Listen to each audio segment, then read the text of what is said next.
Luar biasa, ini tragedi di Kanjuruhan di Malang menyebabkan 174 orang tewas.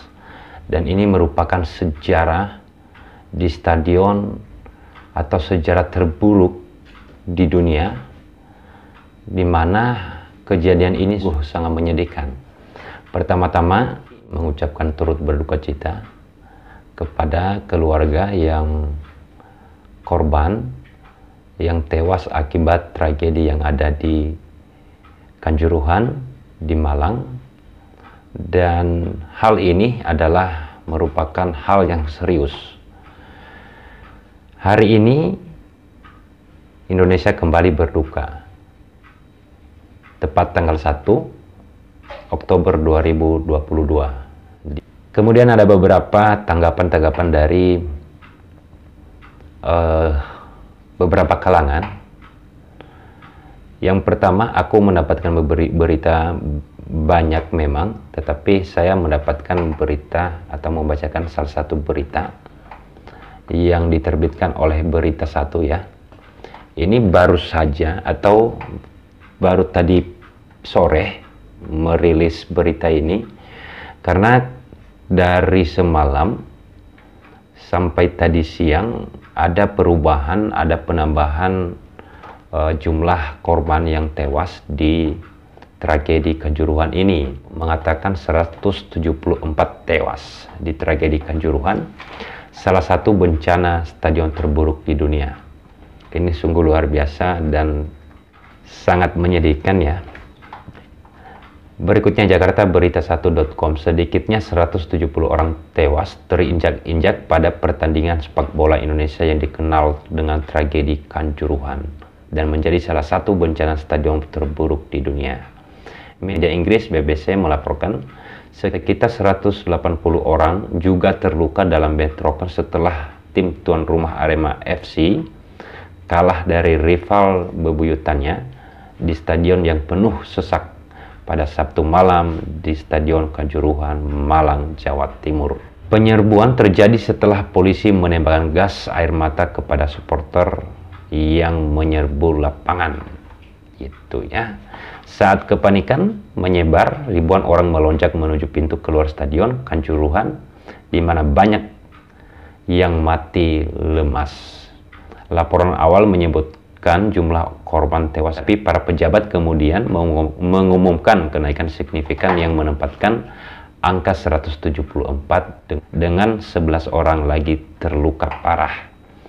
Dan sepak bola dunia FIFA menyatakan bahwa tidak ada gas pengendali massa yang boleh dibawa atau digunakan oleh petugas atau polisi dalam pertandingan. Jadi ada aturannya dari FIFA kalau gas pengendali itu tidak boleh ya, pengendali massa itu tidak boleh dibawa di dalam pertandingannya. Video dari stadion menunjukkan para penggemar berlari ke lapangan setelah peluit akhir menandai kekalahan 2-3 tim tuan rumah, dan polisi menembakkan gas air mata sebagai tanggapan. Sudah anarkis, mereka mulai menyerang petugas, merusak mobil, kata Niko Afinta, Kapolres Jawa Timur. Seraya menambahkan 2 polisi, termasuk di antara korban tewas. Kami ingin menyampaikan bahwa tidak semuanya anarkis. Hanya sekitar 3.000 yang masuk lapangan, katanya. Ya. Penyerbuan adalah salah satu yang terburuk dari garis panjang bencana stadion yang tragis. Ini beritanya sudah sampai di luar negeri, teman-teman. Ini tragedi ini luar biasa sih ya, sangat menyedihkan. Ini terancam PSSI tidak bisa jalan di tempat ini ya.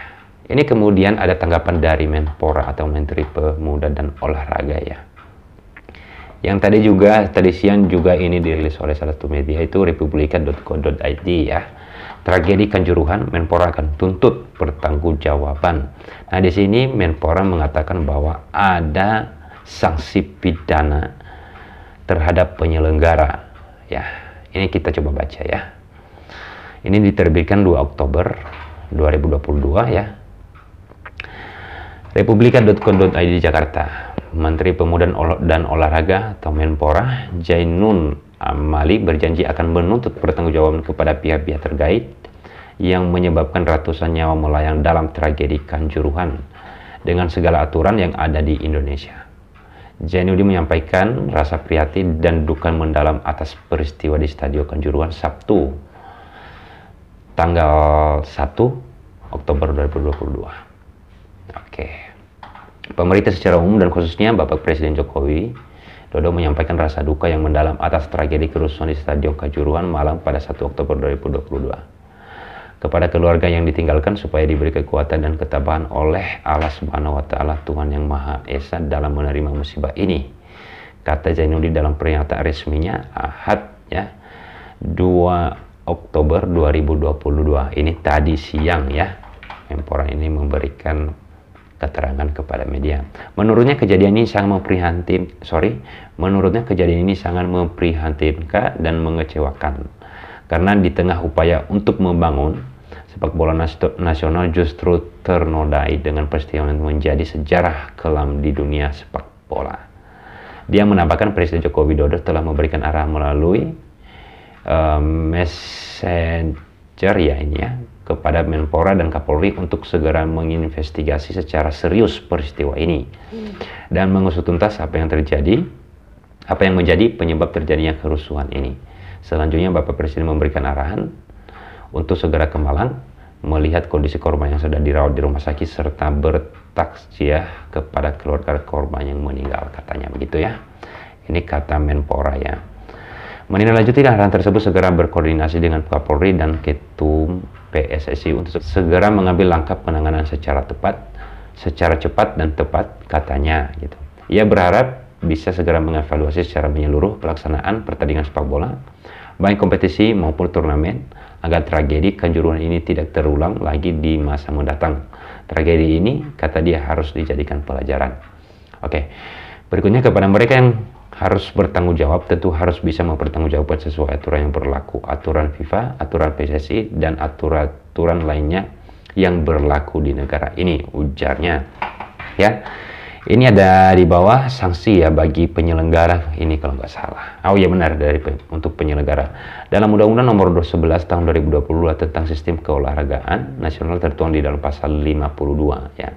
Disebutkan bahwa penyelenggara wajib memenuhi persyaratan teknis kecabangan, kesehatan, keselamatan, ketentuan daerah setempat, keamanan dan ketertiban dan kepentingan publik.